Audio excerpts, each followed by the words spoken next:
Bonjour chers frères et sœurs, bienvenue à votre émission Il est écrit. Et c'est votre frère Ludovic Rouget qui va vous partager la parole de Dieu. Alors j'avais à cœur de vous partager aujourd'hui sur ce qu'on appelle le propitiatoire. Alors pour certains d'entre vous c'est peut-être un mot un peu compliqué, peut-être que ça ne vous parle pas spécialement, mais c'est pourtant un terme très important.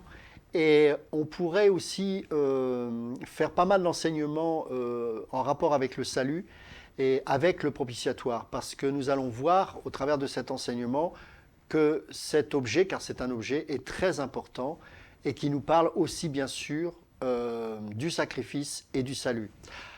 Alors, je vous invite avec moi à la lecture du livre d'Exode au chapitre 35 et nous allons lire à partir du verset 4 où justement le propitiatoire est mentionné. Donc, Exode chapitre 35 à partir du verset 4 où il est écrit ceci. Moïse parla à toute l'assemblée des enfants d'Israël et dit : Voici ce que l'Éternel a ordonné. Prenez sur ce qui vous appartient une offrande pour l'Éternel. Tout homme dont le cœur est bien disposé apportera en offrande à l'Éternel de l'or, de l'argent et de l'airain, des étoffes teintes en bleu, en pourpre, en cramoisi, du fin lin et du poil de chèvre, des peaux de bélier teintes en rouge et des peaux de dauphin, du bois d'acacia, de l'huile pour le chandelier, des aromates pour l'huile d'onction et pour le parfum odoriférant, des pierres d'onyx et d'autres pierres pour la garniture de l'éphod et du pectoral. Que tous ceux d'entre vous qui ont de l'habileté viennent et exécutent tout ce que l'Éternel a ordonné. Le tabernacle, sa tente et sa couverture, ses agrafes, ses planches, ses barres, ses colonnes et ses bases. La table et ses barres et tous ses ustensiles et les pains de proposition. Le chandelier, ses ustensiles, ses lampes et l'huile pour le chandelier. L'autel des parfums et ses barres, l'huile d'onction, le parfum odoriférant et le rideau de la porte pour l'entrée du tabernacle. L'autel des holocaustes, sa grille d'airain, ses barres et tous ses ustensiles, la cuve avec sa base, les toiles du parvis, ses colonnes, ses bases et le rideau de la porte du parvis, les pieux du tabernacle, les pieux du parvis et leurs cordages, les vêtements d'office pour le service dans le sanctuaire, les vêtements sacrés pour le sacrificateur Aaron et les vêtements de ses fils pour les fonctions du sacerdoce, et toute l'assemblée des enfants d'Israël sortit de la présence de Moïse. Tous ceux qui furent entraînés par le cœur et animés de bonne volonté vinrent et apportèrent une offrande à l'Éternel pour l'œuvre de la tente d'assignation et pour tout son service et pour les vêtements sacrés. Les hommes vinrent aussi bien que les femmes, tous ceux dont le cœur était bien disposé, apportèrent des boucles, des anneaux, des bagues, des bracelets, toutes sortes d'objets d'or. Chacun présenta l'offrande d'or qu'il avait consacrée à l'Éternel. Tous ceux qui avaient des étoffes teintes en bleu, en pourpre, en cramoisi, du fin lin et du poil de chèvre, des peaux de bélier teintes en rouge et des peaux de dauphin les apportèrent. Tous ceux qui présentèrent par élévation une offrande d'argent et d'airain apportèrent l'offrande à l'Éternel. Tous ceux qui avaient du bois d'acacia pour les ouvrages destinés au service l'apportèrent. Toutes les femmes qui avaient de l'habileté filèrent de leurs mains et elles apportèrent leur ouvrage, des fils teints en bleu, en pourpre, en cramoisi et du fin lin. Toutes les femmes dont le cœur était bien disposé et qui avaient de l'habileté filèrent du poil de chèvre. Les principaux du peuple apportèrent des pierres d'onyx et d'autres pierres pour la garniture de l'éphod et du pectoral, des aromates et de l'huile pour le chandelier, pour l'huile d'onction et pour le parfum odoriférant.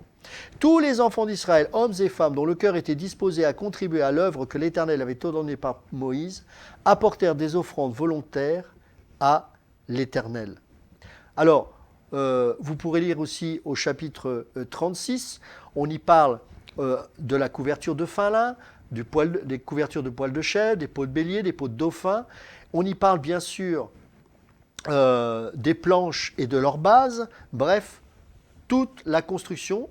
Et bien sûr, à partir du chapitre 37, il nous est parlé du fameux propitiatoire au verset 6.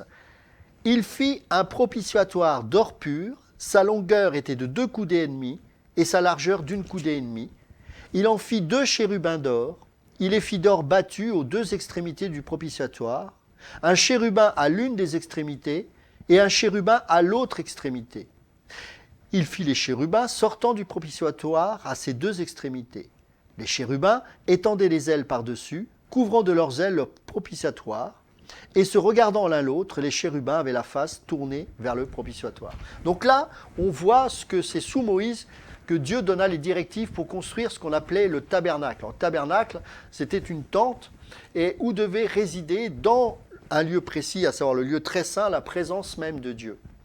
Donc c'était une tente démontable, puisque le peuple était en exode, rappelez-vous, dans ce désert, et à chaque fois, il devait partir lorsque la nuée se déplaçait, il devait suivre la nuée, et donc il devait donc démonter cette tente pour la transporter. Et à chaque fois que la nuée s'arrêtait, c'est là que le peuple devait s'installer provisoirement et à nouveau réinstaller le tabernacle.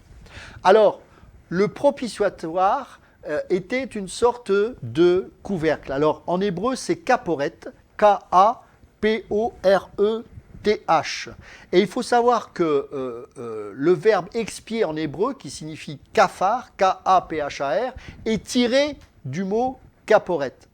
Alors, ce n'est pas un hasard, évidemment, c'est quelque chose d'important et que l'on va plus précisément étudier maintenant. L'Arche de l'Alliance, c'était un coffre en bois d'acacia. Le bois d'acacia figurait un peu partout dans le tabernacle. Les planches étaient en acacia. Et bien sûr, le bois d'acacia symbolisait l'humanité de Christ. Mais ce bois n'était pas visible à l'œil nu, puisque ce bois d'acacia, que ce soit les planches et même le tabernacle ou les tables, étaient recouvertes d'or pur. Et ça nous parle bien sûr de la divinité de Christ. Christ était homme et aussi Dieu. Et donc ce coffre était un coffre en bois d'acacia et qui était recouvert également d'or pur. Figuré à l'intérieur de ce coffre la manne, la verge d'Aaron et les tables de la loi. Et par-dessus ce coffre, il y avait un couvercle qu'on appelait le propitiatoire.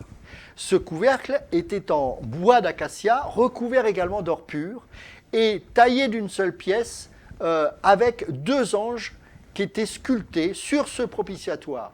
Ces deux anges avaient une particularité, c'est que leurs ailes se rejoignaient et ils avaient tous les deux, ils étaient face à face, ces anges, sculptés sur le propitiatoire, et leurs ailes étaient ainsi jointes comme ça, et le regard était tourné vers le propitiatoire. Et ce coffre-là se trouvait dans un endroit précis qui était le lieu très saint. Et c'est dans ce lieu très saint que le souverain sacrificateur, une fois par an, apportait le sang de sacrifice des animaux pour le pardon de son peuple et pour le pardon du souverain sacrificateur lui-même. Et c'est entre autres, mais c'est aussi entre ces deux chérubins, sur ce propitiatoire, qu'était aspergé le sang. Et ce qui est très intéressant, c'est que tous les ans, il y avait donc ce sacrifice. Le sang était en train de sécher sur ce coffre, et les anges, au fil des ans, symboliquement, ne voyaient que le sang qui était là. Qui sont ces deux anges? N'oubliez pas que ces deux anges sont également dessinés sur le voile qui sépare le lieu saint du lieu très saint. Et ces anges-là étaient représentés les anges qui gardaient le jardin d'Éden. Rappelez-vous, quand Adam et Ève ont chuté, ils ont été expulsés du jardin d'Éden et les anges, avec leurs épées flamboyantes, étaient là pour leur interdire l'accès à nouveau. Et donc, les anges-là sont aussi une forme de la manifestation de la colère divine et là pour quelque part accomplir la justice de Dieu. La colère de Dieu devait se manifester contre nous parce que nous étions pécheurs et nous méritions l'enfer et la mort. Mais le sang ici qui était déposé entre les deux chérubins sur le propitiatoire symbolisait le sang de Christ qui allait apaiser ou ôter la colère de Dieu manifestée au travers de ces deux chérubins qui étaient là pour juger. Et donc c'est la raison pour laquelle ces deux chérubins avaient le regard fixé vers le coffre et regardaient le sang. Leur regard était porté vers le sang. Et c'est pour ça qu'aujourd'hui, notre Seigneur lui-même est rentré dans un lieu plus important que ce tabernacle-là, qui est le tabernacle de Dieu, le tabernacle céleste, et il intercède pour nous.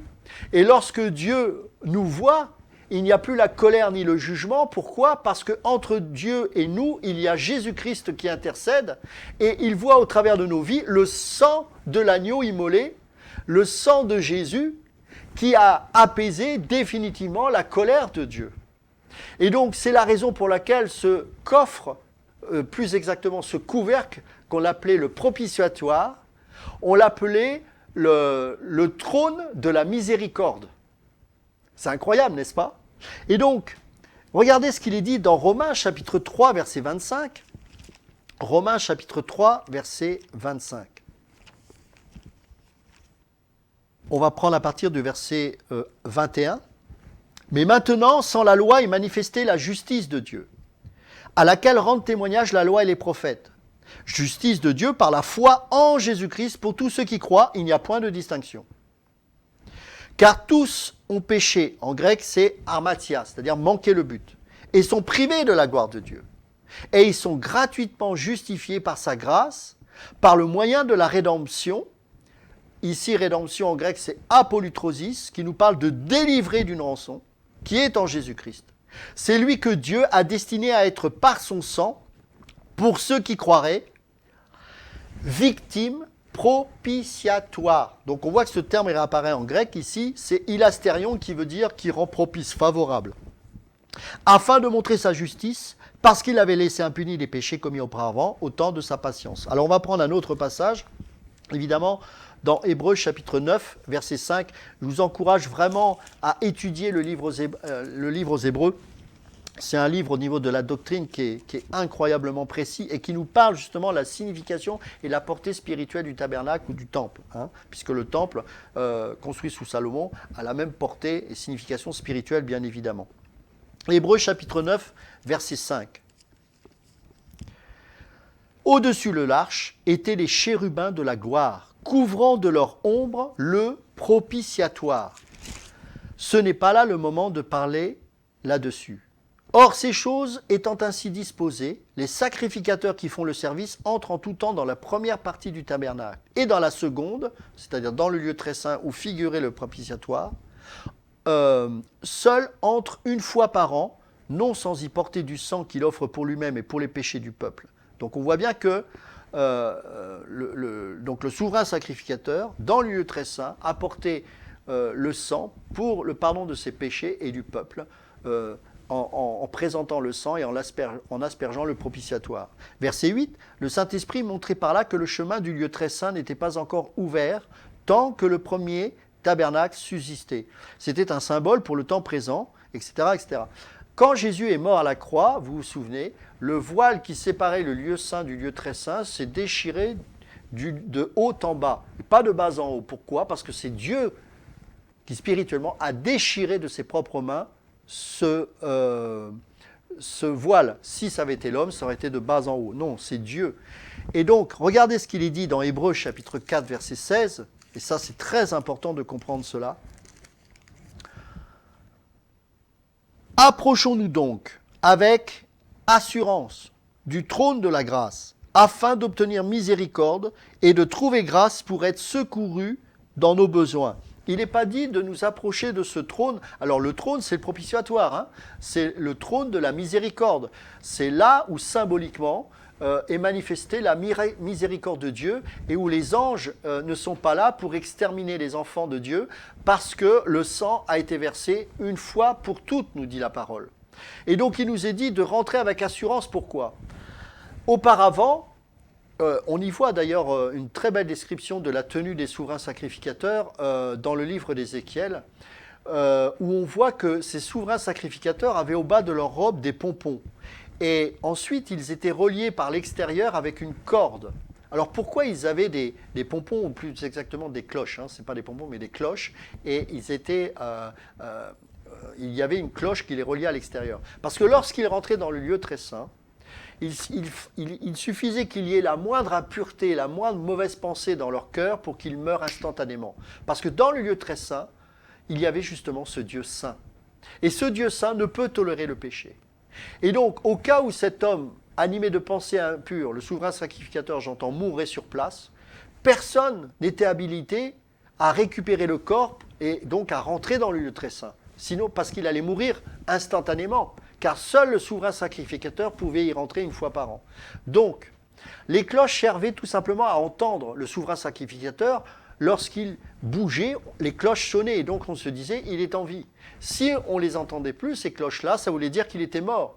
Et donc cette corde qui le reliait à l'extérieur permettait aux autres de tirer le cadavre vers l'extérieur et de pouvoir ainsi récupérer le souverain sacrificateur. Alors Dieu merci, il semblerait, au vu des Écritures, que cela ne s'est jamais produit. Mais ça nous montre combien notre Dieu est saint.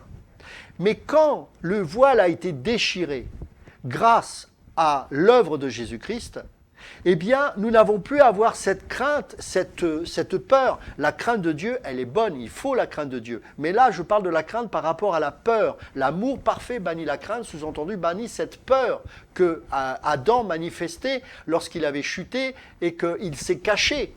Et que Dieu lui disait « Où es-tu » Nous n'avons plus cette forme de peur parce que nous n'avons pas reçu seulement un vêtement d'un animal que Dieu avait produit pour protéger et pour couvrir la nudité d'Ève. Nous avons reçu le vêtement de la justice de Dieu. Et donc aujourd'hui nous pouvons entrer dans le lieu très saint avec assurance parce que le voile a été déchiré non pas par un homme mais par Dieu lui-même. Et donc je peux entrer avec assurance, pas comme un effronté, pas comme quelqu'un qui est familier, non, avec une crainte respectueuse de Dieu, mais avec assurance. Parce que Paul dira dans Romains 8, car j'ai l'assurance que ni la mort, ni la vie, ni les dominations ne pourront me séparer de l'amour de Christ. Mes enfants, la première chose qu'un nouveau-né de Dieu doit comprendre, c'est qu'il est sauvé. Et cette assurance, elle est là, pourquoi ? Parce que ce salut n'est pas produit par tes œuvres, mais par Dieu lui-même. C'est pour ça que non seulement tu n'as plus crainte, mais que tu développes en même temps une sainte crainte de Dieu, c'est-à-dire un respect de Dieu, parce que tu lui dois tout. Tu lui dois absolument tout. Et les œuvres que tu accomplis ne sont pas là pour que tu sois sauvé ou que tu restes sauvé, mais parce que tu es sauvé. Vous avez pour fruit la sanctification et pour fin la vie éternelle. Donc, tu dois développer dans l'enseignement, tu dois entretenir par l'Esprit de Dieu cette assurance du salut qui se trouve dans ton identité. Qui es-tu en Christ ? J'ai été justifié, j'ai été sauvé, j'ai été racheté, j'ai été purifié, j'ai été sanctifié. Maintenant que tu as ça dans ton identité, le Saint-Esprit te permet de vivre ces choses-là dans ton expérience. Voilà la différence. Alors, nous avons tous ces enseignements qui nous sont donnés de manière cachée dans l'Ancienne Alliance. La Pâque, aujourd'hui nous comprenons pleinement le sens de la Pâque, parce que nous savons que la Pâque, c'est Christ. Christ, notre Pâque. Nous avons aussi quelque chose, des passages avec Jonas, quand il est dans le ventre du poisson pendant 3 jours, où Jésus lui-même fera référence à cela. Et dans Matthieu chapitre 12, verset 40, il montre que cela symbolisait le séjour des morts, puisque n'oublions pas que Jésus, lorsqu'il est mort, est entré dans le séjour des morts, pour libérer les captifs. Donc on voit que l'Ancienne Alliance avait déjà préparé cela pour les croyants d'aujourd'hui, parce que nous pouvons percevoir et comprendre ces choses, car nous ne sommes plus dans l'ombre des choses. Nous sommes dans la pleine et ultime révélation de Christ, et le Saint-Esprit, aujourd'hui, nous permet de comprendre ce qui était plus ou moins caché dans l'Ancienne Alliance. Nous avons aussi un autre exemple dans Genèse chapitre 6, verset 14, et on va le lire parce que c'est quelque chose de très prophétique. Vous savez, Pierre dit que la parole de Dieu est prophétique. C'est pour ça que nous devons comprendre ces choses. Genèse, chapitre 6, verset 14. Donc, je ne sais pas si vous y êtes tous.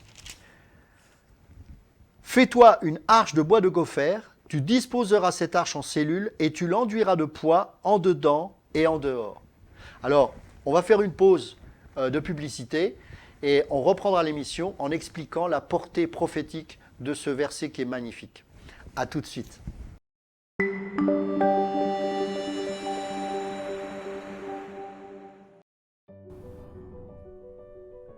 Vous avez vu la main de Dieu agir dans votre vie et vous souhaitez le partager? Alors contactez-nous pour participer au prochain tournage de votre émission Témoignage. Alors nous reprenons le cours de l'émission. Donc je vous rappelle que nous sommes en train de faire un enseignement sur ce qu'on appelle le propitiatoire.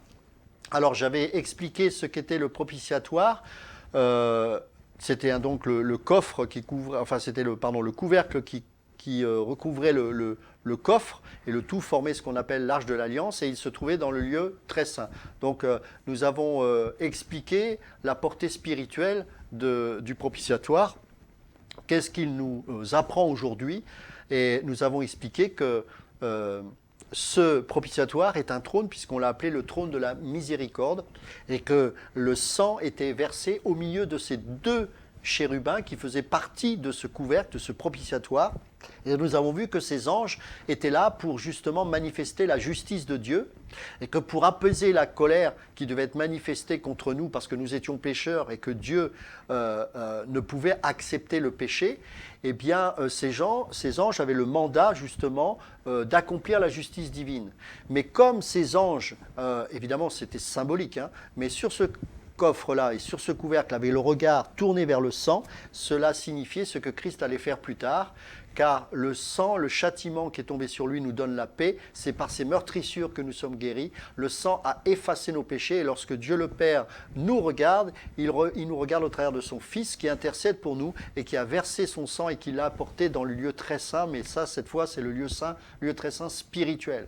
Donc, on a vu que dans le livre aux Hébreux, il nous est encouragé d'entrer avec assurance. Pourquoi? Parce que le voile qui séparait le lieu saint du lieu très saint a été déchiré, et qu'aujourd'hui, nous y avons un libre et entier accès. Il n'y a pas une fois par an, non, la présence, elle est immédiate. Et d'ailleurs, 1 Corinthiens 3,16 et 6,19 précisent que nous sommes devenus le temple du Saint-Esprit, et que, rappelez-vous que lorsque le temple sous Salomon a été dédicacé, que la présence de Dieu s'est manifestée, eh bien, il y a les religieux qui ont fui cette présence parce que seul Dieu est...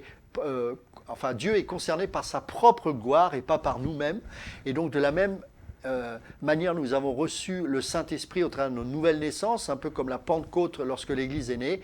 Eh bien, c'est la présence de Dieu qui doit être honorée et pas nos personnes, bien évidemment.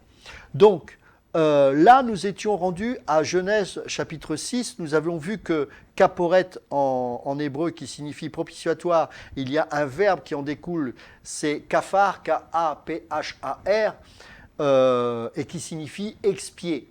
Hein, et c'est ce que Jésus, bien sûr, a fait.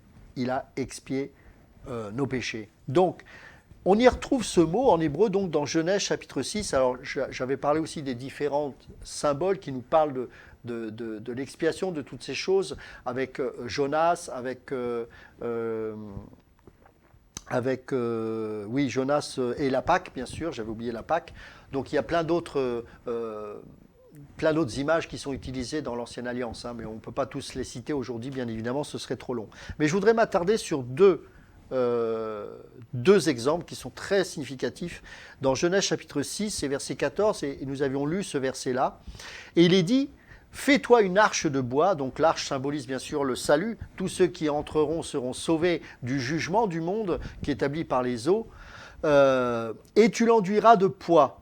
Donc le pois, ici, c'est une forme de goudron naturel que l'on trouvait et qui servait à l'étanchéité d'un bateau, d'un bateau, d'une embarcation, hein, pour que l'eau ne s'infiltre pas dans la coque du bateau. Et donc là, il devait enduire de pois cette arche, justement, pour éviter que l'eau du jugement pénètre ce bateau. Et le mot enduire ici, c'est kafar, expier. C'est-à-dire que qu'est-ce qui fait que nous ne sommes plus sous le jugement de Dieu, justement? C'est l'expiation. C'est le fait qu'il nous a rendus favorables.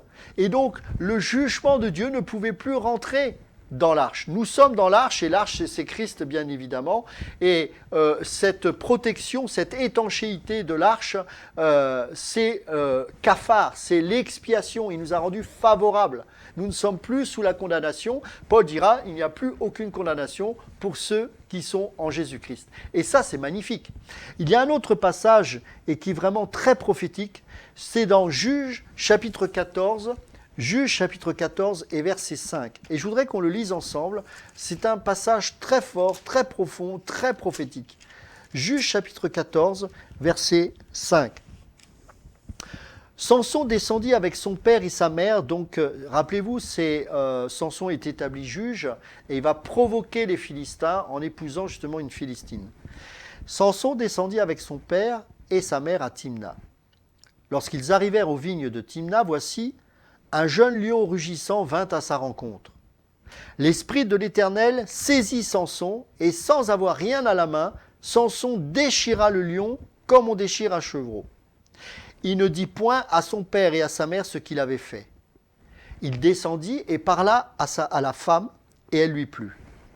Quelque temps après, il se rendit de nouveau à Timna pour la prendre, et se détourna pour voir le cadavre du lion. Et voici, il y avait un essaim d'abeilles et du miel dans le corps du lion. Il prit entre ses mains le miel dont il mangea pendant la route, et lorsqu'il fut arrivé près de son père et de sa mère, il leur en donna et ils en mangèrent.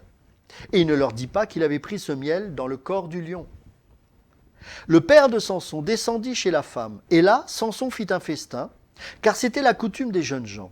Dès qu'on le vit, on invita 30 compagnons qui se tinrent avec lui. Samson leur dit, je vais vous proposer une énigme. Si vous me l'expliquez pendant les 7 jours du festin, et si vous la découvrez, je vous donnerai 30 chemises et 30 vêtements de rechange. Mais si vous ne pouvez pas me l'expliquer, ce sera vous qui me donnerez 30 chemises et 30 vêtements de rechange. Ils lui dirent, propose ton énigme et nous l'écouterons. Il leur dit, de celui qui mange est sorti ce qui se mange, et du fort est sorti le doux. Pendant 3 jours, ils ne purent expliquer l'énigme. Pendant 3 jours, ils ne purent expliquer l'énigme. Comment de celui qui mange est sorti ce qui se mange? L'agneau de Dieu, mes amis, c'est un lion déchiré. Ce roi des rois qu'est Jésus, ce Seigneur des seigneurs, ce lion de la tribu de Juda, fils de David, aie pitié de nous, ce lion-là, qui un jour reviendra manifester la justice de Dieu en jugeant les nations sur cette terre, est venu sur cette terre comme un lion déchiré. Ce lion-là, qui avait l'autorité pour manger, à savoir détruire les âmes, est venu se déchirer pour donner la douceur de son miel pour le salut des nations. Et c'est pour cela qu'il leur a laissé 3 jours. Comme Christ est ressuscité le 3e jour, et pendant ces 3 jours, l'énigme était présente. Est-ce que Samson était réellement en train de réaliser ce qu'il était en train de faire? Je n'en sais rien. Mais c'était véritablement un acte prophétique qu'il était en train de faire. Et seuls les chrétiens de la Nouvelle Alliance sont aujourd'hui en mesure de décoder le véritable message. Tous ces prophètes cherchaient véritablement celui qu'ils n'ont pas vu de leur vivant, mais que nous avons vu. Et les prophètes animés de l'Esprit, lorsqu'ils étaient saisis de l'Esprit, or c'est l'Esprit de l'Éternel qui a permis qu'avec ses mains nues, ils tuent le lion. Mais c'est avec ce même esprit qui leur pose cette énigme. Évidemment, ils ont triché, ils ont menacé la femme qui elle-même a utilisé les mauvais penchants de Samson, qui a révélé le secret et qui ensuite, et donc la femme ensuite a répété ces choses-là aux Philistins. Donc ils ont pu percevoir et connaître cette énigme. Mais en temps normal, ils n'auraient jamais pu comprendre que de celui qui mange, en est sorti du doux et ce qui nous donne à manger, ce qui donne de la nourriture. Vous savez, le miel a une particularité, c'est que en même temps que c'est nourrissant, c'est aussi médicinal. Ça peut par exemple, nous soigner les yeux, ça peut nous éclairer, ça a beaucoup de vertus. Et c'est très intéressant de voir que lorsqu'il est repassé, il a vu dans ce lion une ruche se constituer et il a pu s'en nourrir. Le roi, le lion de la tribu de Juda, s'est déchiré à la croix. Le sang et l'eau nous a abreuvés. Dans Jean chapitre 4, lorsque Jésus a parlé à la Samaritaine, il a dit, si tu connaissais celui qui te demande à boire, toi-même, tu lui demanderais à boire. Parce qu'il est cette source d'eau vive qui nous abreuve. Il dit aussi que celui qui ne mange pas ma chair et qui ne boit pas de mon sang ne participera pas au royaume de Dieu. Car sa nourriture nous rend la vie. Évidemment, on n'est pas des cannibales. Il ne s'agit pas de manger Jésus, mais de recevoir Christ, de le vivre pleinement et de réaliser qu'il est notre manne céleste, il est notre nourriture, il est celui qui apaise, qui soulage notre âme. Et ce roi des rois s'est déchiré pour nous donner la vie. C'est une énigme. Mais cette énigme n'en est plus une pour nous, parce que le troisième jour, il est ressuscité. Il y a quelques semaines de cela, on avait fait un enseignement sur la croix, un des aspects de la croix. Et j'avais dit, je crois, que une de ses particularités de Jésus, c'est qu'il avait provisoirement établi son trône à Golgotha. Laissez-moi vous lire un passage qui est surprenant dans les Écritures et qui se trouve dans le psaume chapitre 118, psaume 118 au verset 22. Et je voudrais qu'on le lise. La pierre qu'ont rejetée ceux qui bâtissaient est devenue la principale de l'angle. Je relis. La pierre qu'ont rejetée ceux qui bâtissaient est devenue la principale de l'angle. Et je voudrais qu'on reprenne Luc chapitre 20, c'est ce psaume que Jésus va citer lui-même, dans Luc chapitre 20, et on va lire au verset 17. Luc chapitre 20, verset 17.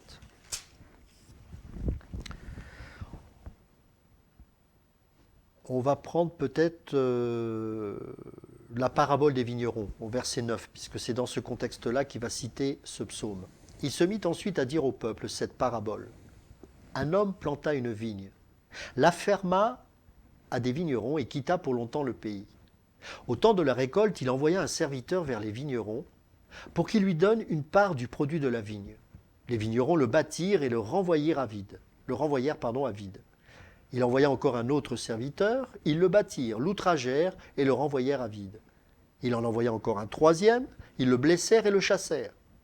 Le maître de la vigne dit, que ferai-je ? J'enverrai mon fils bien-aimé, peut-être auront-ils pour lui du respect.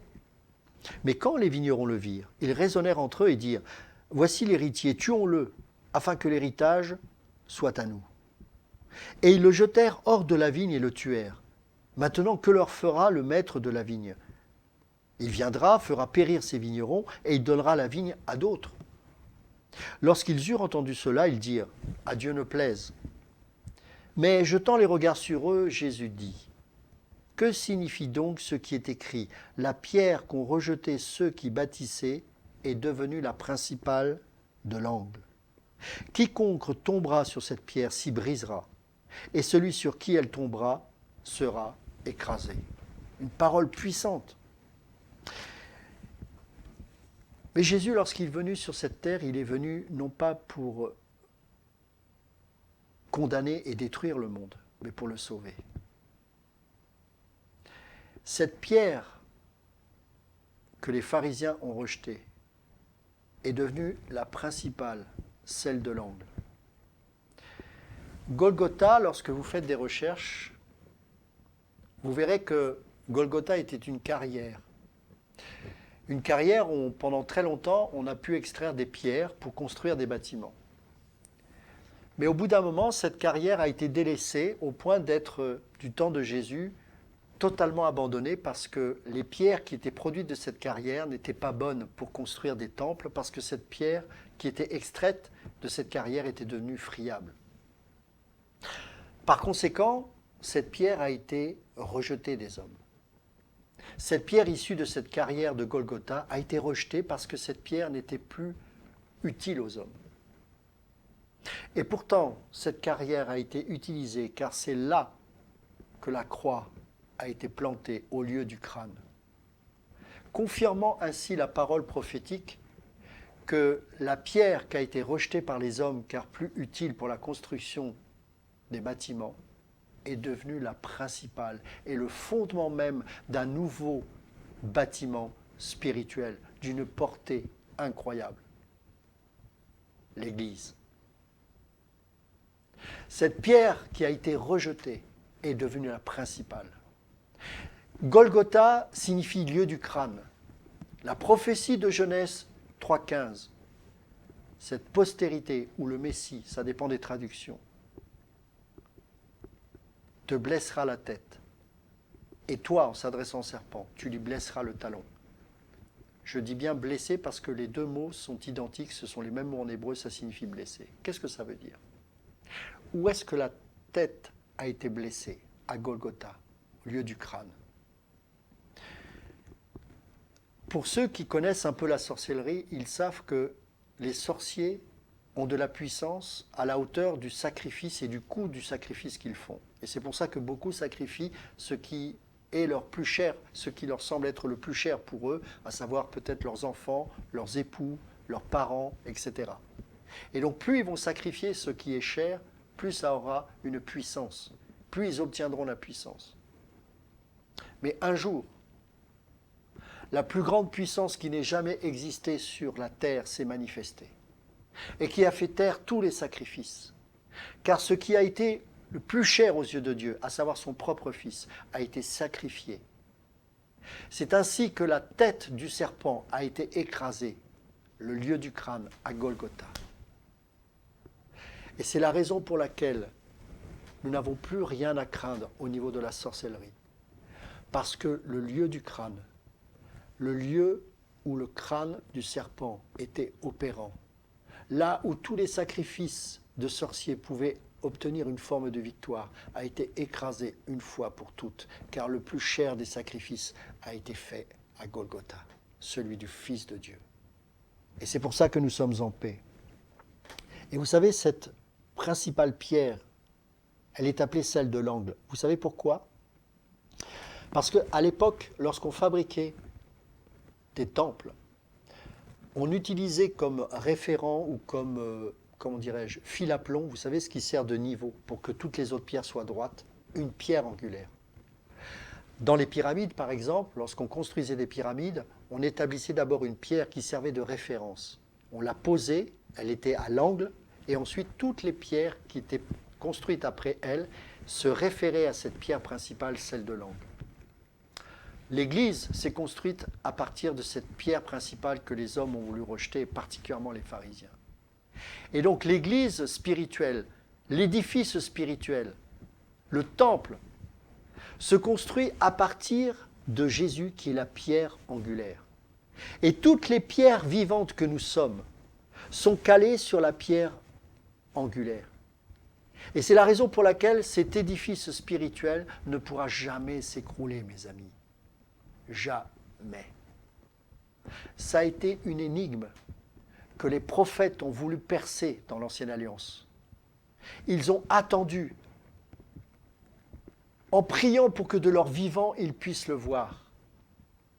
Mais ils ne l'ont pas vu.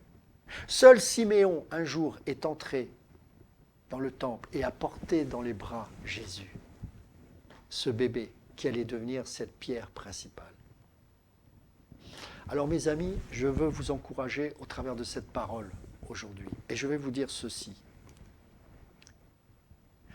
Tu es le temple du Saint-Esprit, mais tu es aussi une pierre vivante. L'Église est plus qu'un bâtiment. C'est un édifice spirituel sur lequel s'est construit des pierres vivantes que nous sommes. Mais nous avons pour repère une seule pierre, qui est la pierre angulaire, qui est Jésus-Christ de Nazareth. Nous ne nous appuyons pas sur notre éloquence, sur nos dons, aussi spirituels soient-ils. Nous ne nous appuyons pas sur un temple fait de pierres et de briques, aussi beau soit-il, mais sur une pierre angulaire, qui est Jésus-Christ. Ta vie, le temple que tu es, l'Église dont tu es membre, c'est une Église spirituelle qui bien sûr se manifeste de manière visible, bien évidemment, mais qui est calée, non pas sur ton pasteur, tes anciens ou je ne sais qui, car ceux-là sont uniquement là pour t'encourager à être calé sur la pierre angulaire qui est Christ. Et toutes les pierres assemblées trouvent leur unité grâce à l'Esprit Saint. Cette énigme que les Philistins n'auraient pas dû comprendre, aujourd'hui n'est plus une énigme. Tu peux prendre de Christ ce miel, tu peux le goûter pleinement, car en lui, tu as tout. En lui, tu as la nourriture, tu as les vitamines, tu as tout ce qui est nécessaire à ton développement spirituel et à ta croissance spirituelle. C'est pour ça que je t'encourage, mon frère, ma sœur, à rester calé sur la pierre angulaire qu'est Christ. Car pour toi, comme pour moi, ce n'est plus une énigme, c'est une révélation qui vient de la parole de Dieu, sous la nouvelle alliance, révélée, illuminée dans nos cœurs par le Saint-Esprit. Que Dieu vous bénisse et à bientôt pour une prochaine émission.